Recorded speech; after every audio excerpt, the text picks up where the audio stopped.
So let me get this straight. I so much want to get this straight that I've written something down. So what you're telling me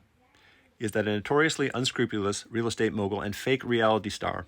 with financial ties to Russian oligarchs who was charged with running a fake university and misappropriating funds from a children's cancer charity, a guy who was elected president with the help of the Russian government and then impeached for bribing a foreign leader in exchange for dirt on his political rival, who was then later impeached for inciting an insurrection against his own country,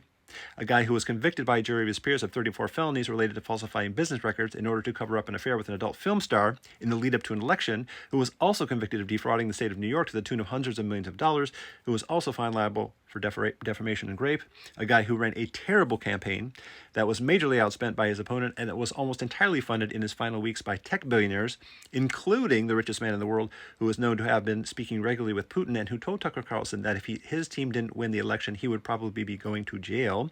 as well as other tech billionaires who have openly stated their opposition to democracy and who undoubtedly have the technological capability to electronically alter or misrepresent vote counts, a guy who was also supported by many far-right political leaders, including Netanyahu, who was also backed by the Heritage Foundation and other conservative think tanks that consider it a crucial religious imperative to preserve heteronormative patriarchy and white supremacy and thus avoid a Harris presidency at all costs, a guy who told his supporters that they would never have to vote again after this election, and who also told supporters multiple times that they didn't even have to vote in this election because he had, quote unquote, more than enough votes, and who also said that he and Mike Johnson had a little secret that would help him win, and who was also quoted on election night before polls had closed as saying, uncharacteristically, that it didn't look like there was any fraud happening. A guy who has made it abundantly clear that he has no respect for the rule of law or democratic norms, who has proven that he is willing to do whatever it takes to get what he wants, including potentially unaliving his own vice president.